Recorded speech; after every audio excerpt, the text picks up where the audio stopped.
இன்றைய நற்செய்தியிலே 2 புதுமைகளை நாம் வாசித்தோம்.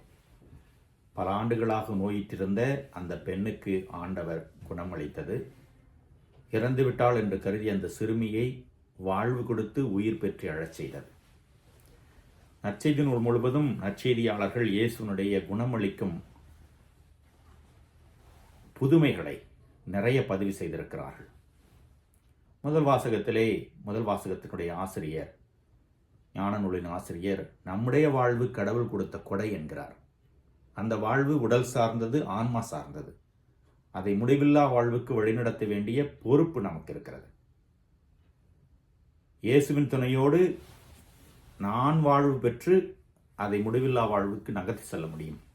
எனவே இயேசுவினுடைய இந்த கொடையை சரியான விதத்திலே பயன்படுத்துகிற பொழுது முடிவில்லா வாழ்வு நிச்சயம். மற்றொன்று, இயேசுவை போல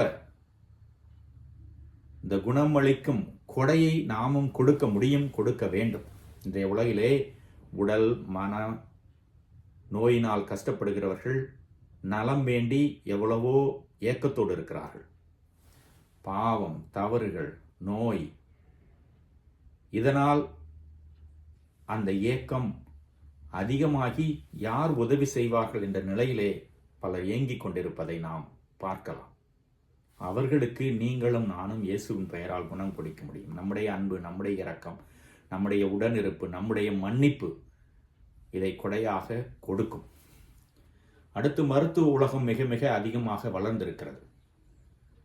மருத்துவர்கள், செவிலியர்கள், மருத்துவ ஆராய்ச்சி கழகங்கள் கடவுள் கொடுத்த அறிவையும் வாய்ப்புகளை பயன்படுத்தி குணமளிக்கும் கொடையை கொடுத்து கொண்டே இருக்கிறார்கள்.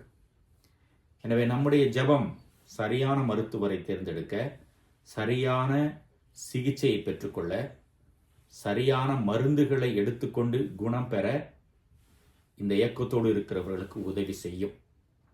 இயேசுவின் பெயரால் இதையும் நாம் செய்வோம். அப்படி செய்கிற பொழுது இயேசுனுடைய இந்த பணியிலே நாமும் நம்மையே ஈடுபடுத்திக் கொள்கிறோம். இது இரக்கமாக உதவியாக கூட வரும். 2ஆம் வாசகத்திலே புனித பவுல் எருசலேம் திருச்சபைக்கு உதவி செய்ய கொரிந்தியர்களுக்கு அழைப்பு விடுப்பதையும் வாசிக்க கேட்டோம். எங்கெல்லாம் இயேசுவின் பெயரால் நன்மை செய்யப்படுகிறதோ அங்கெல்லாம் நலமும் அருளும் பெருகும்.